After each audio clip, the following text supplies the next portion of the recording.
audio. So I need to ask Wycliffe if I can use sharing. Yes, you do think.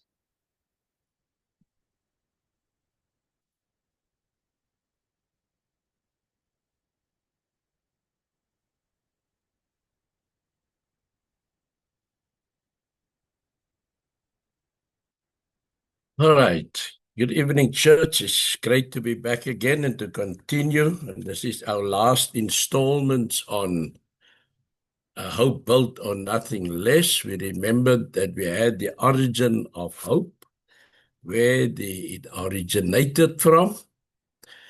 We have the description of the Christian's hope. How would we describe it? And the object of the Christian's hope. And as I was reading that again, the object of the Christian's hope, I just happened to think of the apostle. No, he was not the apostle yet. He was just a disciple in a boat, and they saw Jesus come walking on the water. And in their mind, they thought it must be a ghost, because up till that time, nobody was able to walk on the water except ghosts.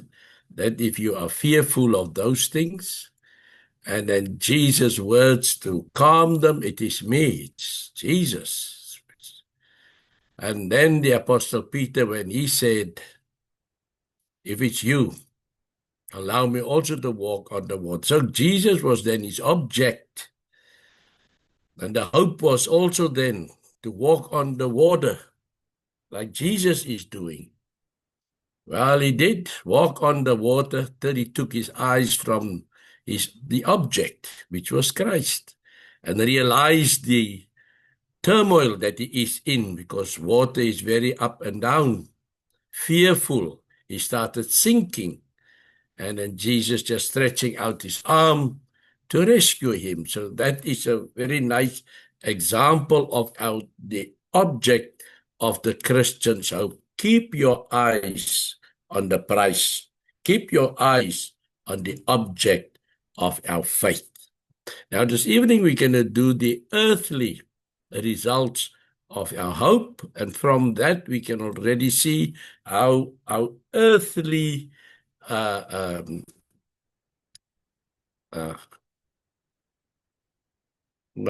trying not to get a good example.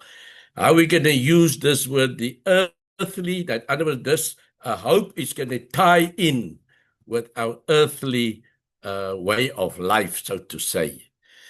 Let's go to our. Now, it gives peace of mind. Earthly results of hope, it gives peace of mind. Now, this, Acts chapter 2 and verses 26, the apostle Pentecost, when he was exhorting the hearers there that day, you can see it's the 26th verse, and the hearers have not asked, brethren, what must we do? They were not pricked into their heart. But the apostle Peter was on his way, and he was quoting Psalm 16 from David. Therefore my heart was glad and my tongue rejoiced. Moreover, my flesh also shall dwell in hope. And so we can see I've even recorded that we have two versions of that verse in where the Apostle Peter was quoting. Verses 9 would say in Psalm 16 verse 9, therefore my heart is glad. Now that is in duplication of Acts 2:26, therefore my heart was glad. But Psalm 16 verse 9 says, and my glory rejoices. Where in Acts it says, and my tongue rejoice. So you can see the word tongue was translated from glory. Now, what does the tongue do? The tongue gives response of what is in the mind. And so you can see how they interplay with words. Even when I looked at the ESV translation, it would say, therefore my heart is glad, because it's a complete mirror effect of both Acts 2:26 and the King James Version of Psalm 16 and verse 9. It's like a mirror. Therefore my heart is glad. But now it says, and my whole being rejoices. So we have in Acts 2:26, and my tongue rejoiced. In the King James Version of 16 verse 9 Psalm, it says, and my glory rejoices. And in the ESV, it says, and my whole being rejoices. It is all body parts. But what the Apostle Peter is saying, let us go to David. What is happening now on the day of Pentecost? Jesus has ascended 50 days before. I think it's 50 days later that Pentecost is. And they are celebrating this time all differently. Everything is different. Because the Apostle Peter, remember, Jesus said they need not to worry or be filled with anxiety, because the words will come to them. Jesus also said, it is good for me to go, because when I go, the Father will send the Holy Spirit in my name, and he will teach you all things. And this did take place, because if we go, therefore my heart is glad and my whole being rejoices. My flesh also dwells secure.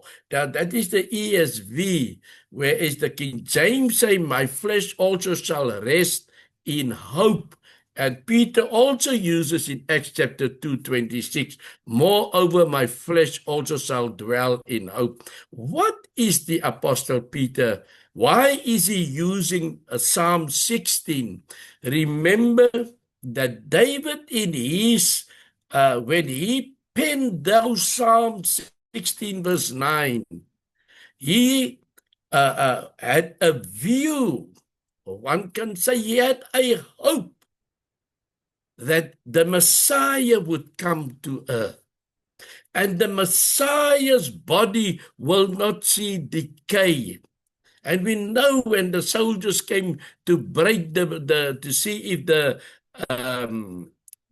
three that was on the cross, or they were dead, the two traitors or the two thieves, their bones were broken because they were not dead yet. And so by being crucified, now they speed up the death process. But when they came to Jesus, he was already dead, and for proof of that, they stabbed him in the side, and we know that blood and water came flowing out. So it was not need to break his bones, because he was already dead. And it is of that incident that hundreds of years before, David, psalmist, wrote Psalm 16 in anticipation of thinking of having this view that God, that Christ or the Messiah would not see death. So the Apostle Peter brings to his hearers this new version, this new way of celebrating Pentecost, that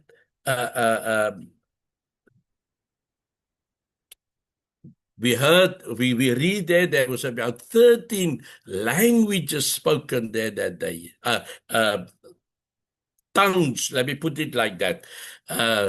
People from different languages were there. And then they were the one that said, are they not Galileans? How do we hear them speaking in our own language? And so the Apostle Peter, filled with the Holy Spirit, could bring to them. Remember, these are Jewish people. They know the law, they know the Torah, and they knew the wisdom books. Psalms was called the wisdom books. They knew what the Apostle Peter was quoting. But it is an earthly result of hope that what took place there that day was prophesied hundreds of years before, that the Apostle Peter on the day of Pentecost can say, we have peace of mind, because David said that the Messiah would not see death, and I would not see his body decaying. His body's grave is not even with us. They can say we have David's grave still with us, but we do not have the Messiah's grave with us. That means he did not, his body did not see decay. So therefore, he says, he called on, my heart was glad and my tongue rejoiced. In other words, he could testify. Moreover, my flesh also shall dwell in hope. It will not see decay because of the resurrection of the Messiah and also the ascension of the Messiah. And also, when Stephen was stoned, he said he looked up and he saw Jesus standing at the right hand of God Almighty. So it gives us peace of mind, these things that have an earthly connection. It generates boldness. Now, I need to read Romans 5 verses 1 and 2 so that we can have the context of this. Romans 5 verses 1 and 2. It says, before I get to 5, 3 and 4, therefore, having been justified by faith, we have peace with God through our Lord Jesus Christ, through whom also we have obtained our introduction by faith into this grace in which we stand, and we exult in hope of the glory of God. So, when we read in verses 3, not only that means it is referring to something that was said before. So Romans 5, 1 and 2 say, we are justified by faith, and we have peace through our Lord Jesus, peace with God through our Lord Jesus Christ, through whom also we have obtained our introduction by faith into this grace in which we stand. So we are taking a stand. You know, always when I talk about stand or when this read, I remember it goes to the hymn that we will all always say, that we sing, stand up for Jesus. And usually we would always say, we can't sit and sing stand up. We got to stand. Now, that means when you take a stand also, that means you take a stand on a principle. And you take a stand, and how better to know that you take a stand in the name of God Almighty through his Son, Jesus Christ.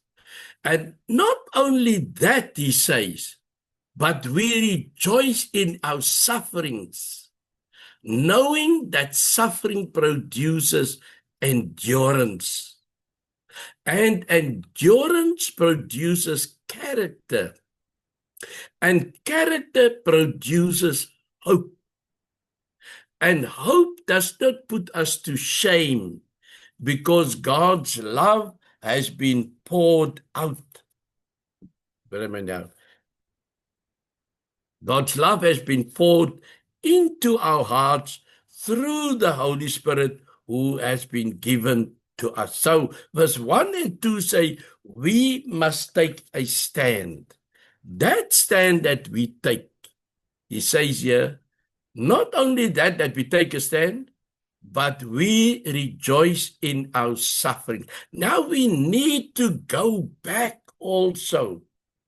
Because what is our sufferings today? When the Apostle Paul was writing this down, he was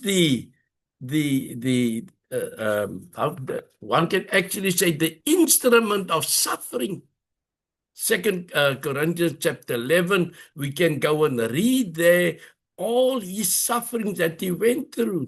When the Apostle Peter writes to those that are scattered abroad, he also say that he makes known to them that they must not be surprised to know about all this fiery trouble, trials, and tribulation that they're going through. I think it's also make the example that gold had to go through fire, and then the other side it comes out pure gold and pure value. So he said they must take a stand, they must be bold. It generates boldness. But we rejoice in our suffering. We are not going through much suffering these days because we are born into a Christendom world. You get a Christendom world, you get an Islamic world, you get a Buddha world, you get an atheist world. But at this moment in time, I can honestly say there's not much suffering. Nobody's whipping us. But in the time of the Apostle Paul, when he was writing this, there was much suffering. But that sufferings produce endurance. They do not take off their eyes from the prize. And endurance produces character. Now, also your character, if you are got a weak character, you give up immediately. When the first whip strikes, already you'll sing like a little bird. But these people built a good character. They stood the test of time. And character produces hope. Every lash that I receive for Christ's sake is a lash for hope's sake. And hope does not put us to shame. It's the Apostle Paul would tell Timothy that they must not have shame because he's in chain. Because those chains that he is not for anything that he has done wrong, but it was for the sake of Christ. It was for the suffering for the sake of Christ that he's in bonds. Because God's love has been poured into our hearts through the Holy Spirit. Now again, when I read this, because God's love has been poured into our hearts through the Holy Spirit, when we look at this move, not if you, they want to show you the process, how the gold comes from the mine. It is dross. It is stone. It is nothing more than dirt. It goes into the plant, and you have these massive, heavy equipment pots. And as they tilt it, the gold are poured out. And I have that vision now because God's love has been poured into our hearts through the Holy Spirit who has been given to us. Why did this take place? Because we went through the sufferings. That is earthly. It's happening here on earth. We receive endurance, produces that good character that I understand why I'm going through these trials and tribulations. I have the hope, and it is not shameful for me. It is not shameful for me because it is for a good deed. Because God's love has been poured into our hearts through the Holy Spirit, who has been given to us. Again, I say, Jesus said, it is good for me to go. For if I've gone, the Father will send the Holy Spirit in my name, and he will teach you all things. Now we have also earthly results of hope. It produces rejoicing. And this is Romans 12 and verses 11 and 12. Do not be slothful in zeal. Be fervent in spirit. Serve the Lord. You see this animal here in this picture. I always read this word about the sloth, the slothful. And when Peter Manuel came from America after his studies, I was, I think it was still the Tennant Street Church. Not so sure about it anymore. And he was the first one to bring this example when he talked about this. Maybe it was the same verse, do not be slothful in zeal. And then at that evening when we was there at the church building, he described this animal, the sloth, that this animal is a total, not upside down, but it's got such a lot of this animal is a combination of a lot of animals. Its back here, as you can see, we know we've got dogs, and except for a ridgeback, you'll see it's got a ridge on its back, a ridgeback. Its coat is very beautiful on the top. But this animal, everything is upside down. Where a dog have got paws, this thing has got claws. And as you can see, it's hanging upside down on the branch where other animals would have walked on top of the branch. So this is a very awkward animal. Its hair is upside down. It's what must be on its back is on its tummy, and what is on its tummy is on its back. Instead of paws, he's got claws. Other animals walk on top. He walks underneath the branch, and he's very lazy. That's the thing of the sloth. And I still have this picture as Peter Manuel described it. I knew I still came home, and I think I had the encyclopedia, and I opened it up to go and see. And when I saw this, I thought that we also bring this picture to you of the sloth. It's a lazy animal, and it eats the branches or the leaves because it does not want to go hunting. And when it moves as slow as possible. So that is a sloth. And I'm sure after describing now a sloth, all of you will now say, I don't want to be a sloth. I rather want to be a tiger or a lion or so. You remember the Elvis Presley song, I rather want to be a tiger. They play too rough, and I want to be a lion, and all those things, you know. But nobody wants to be a sloth. Now the verse says, do not be slothful in zeal. Now we know what is zeal. Zeal actually means energetic. So if you are slothful, you don't call it a zeal.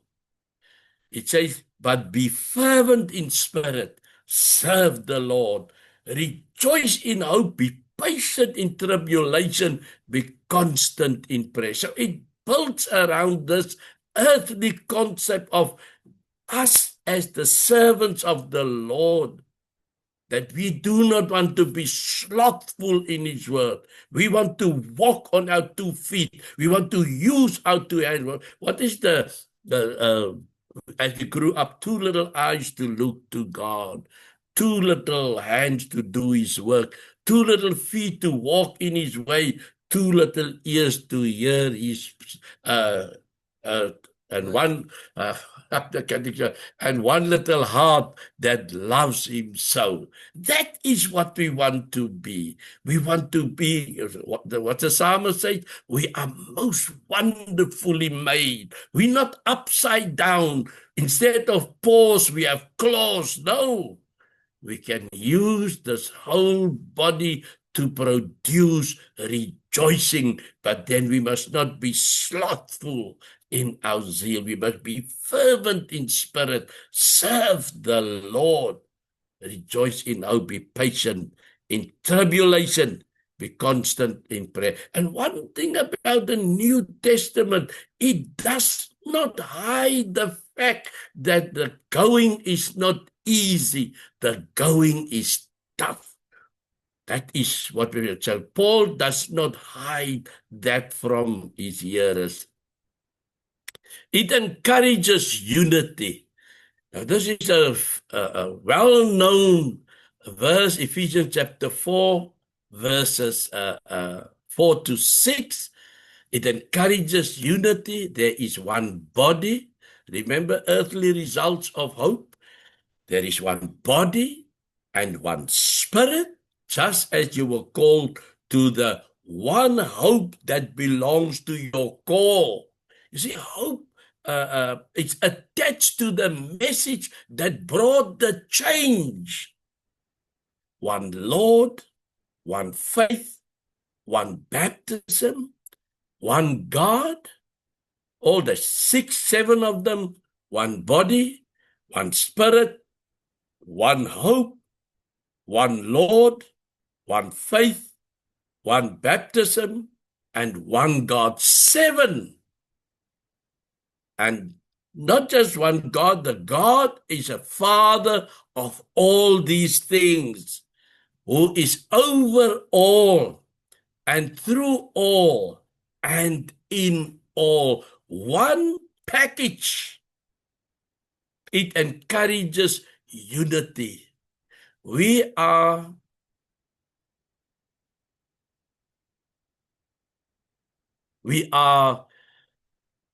this body, as I said, there is one body. We can say the church is this body, which is also, Christ is the head of the body. There's only this one spirit. Otherwise, there's more than one spirit now. Then it is not from God.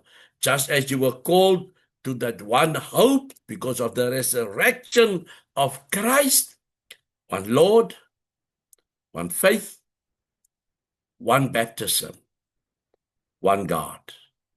And all this package, it encourages us to be one complete unit. That is what the Apostle Paul wants the Ephesians to be. Now, when we read now about Ephesians and we talk about unity, we can see it is in chapter 2. I don't know exactly the verse, but it is where it is said that the dividing wall has been removed. Paul says that the dividing wall has been removed. And of the 2, God made it one.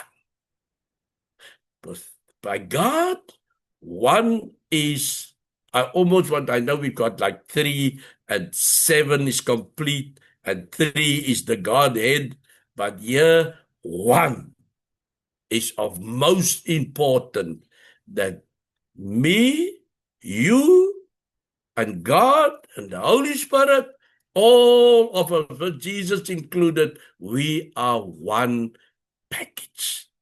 That is what the earthly results of hope produces, that we are united. It gives assurance. Hebrews 6 and verses 11. And we desire each one of you to show the same earnestness. Now, I underlined this for a reason, because there's another word coming up. And we desire each one of you to show the same earnestness, to have the full assurance of hope. No, nothing doubting. Full assurance of hope until the end. It's not just for a while. It is continue, worlds without end, so that you may not be sluggish. Now, when I read this word sluggish, and I had the other word which said slothful, and when we go to the Greek, we see they are of the same root word. Sluggish also mean that you have no zeal, or the zeal is lacking in you, that we have slothful. Just now it was a slothful zeal. Now then, I think almost zeal can't even be in there, but it describes that you are non-existent when it comes to zeal. Here we must be earnest and not be sluggish, but imitators of those who through faith and patience inherit the promise. Now, we must imitate those who have through faith and patience inherit the promises. We can go to the book of Hebrews chapter 11, and we have all the guy by faith, by faith, by faith. And then the last it will say, they cannot even name up. Some was sawn in half, some mothers lost their children, and so on. What shall we then say? The Hebrew writer would then say, because there is so much of those that we must imitate, but we must be earnest to have the full assurance of hope, because these are things that took place on earth. We could see people being stoned. We could see people being put in jail. We can see people being persecuted, and all these things, you could see it, and we could see that there are those that were imitators of those who through faith and patience inherit the promises, because they are not sluggish, they are not slothful, but they are imitators for the good, because it gives them assurance. Oh, I'm going back, sorry.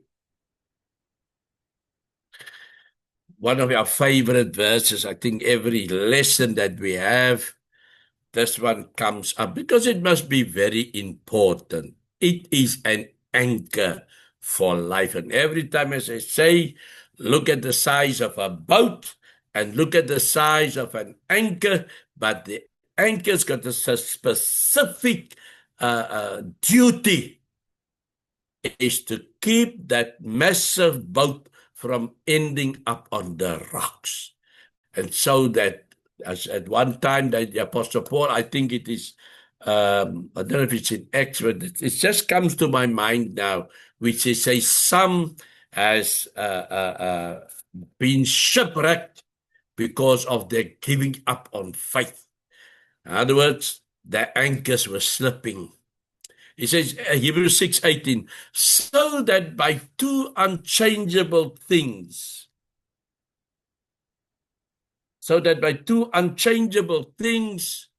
in which it is impossible for God to lie, we who have fled for refuge might have strong encouragement to hold fast to the hope set before us.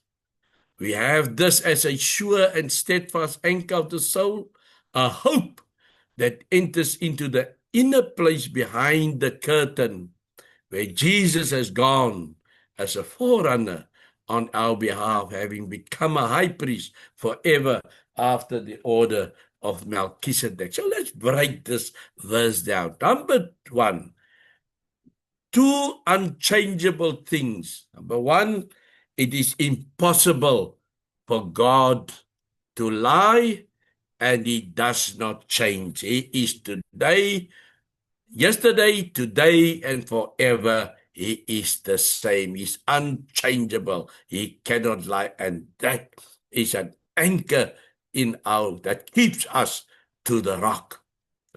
We who have fled for refuge might have strong and kind. Now remember, in the Old Testament, we had, if by accident somebody was killed, maybe I worked with an axe, or maybe something that somebody has died, and I was in the presence, and it was, let's say, it was not intentional.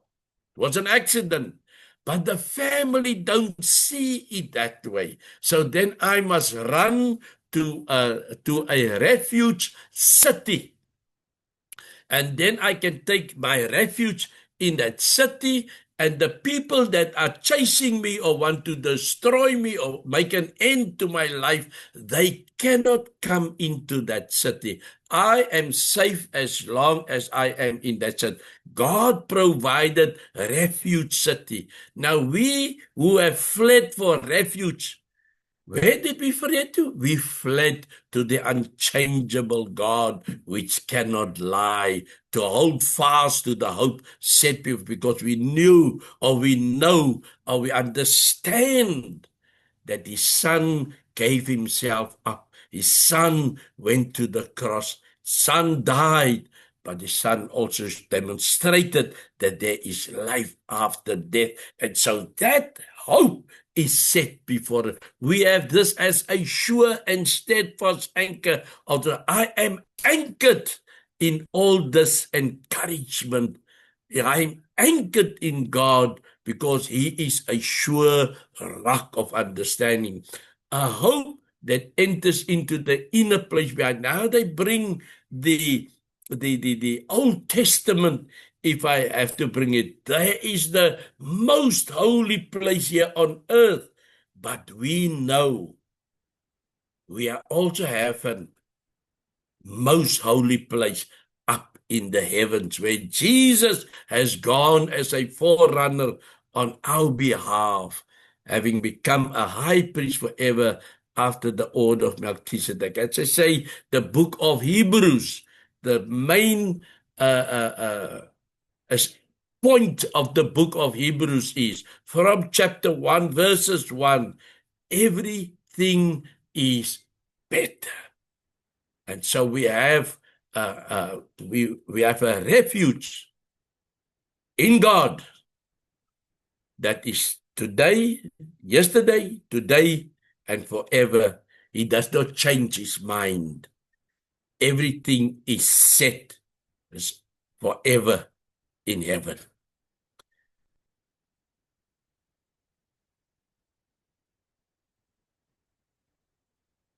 Lastly, earthly results of hope, it produces self-purification. Only this one verse. And everyone who thus hopes in him purifies himself as he is pure. And so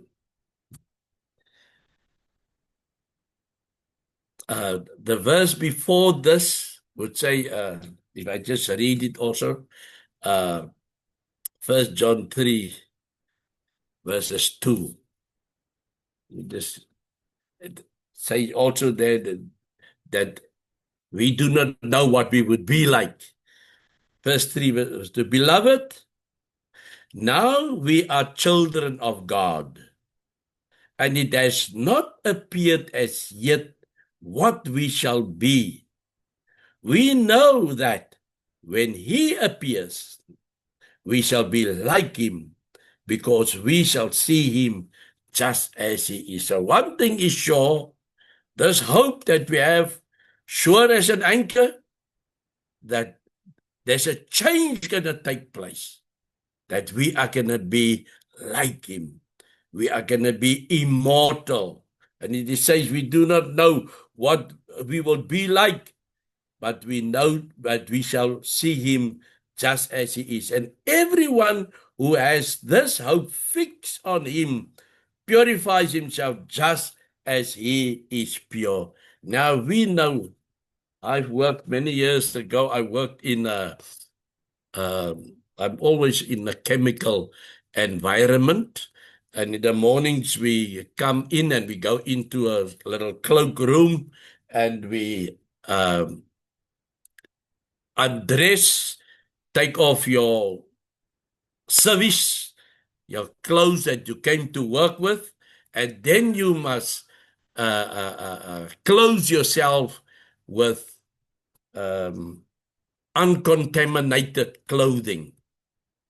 They blow lots of air over you, and when you depart from that, you come into your cloakroom, you go into a chamber where you have been clothed now with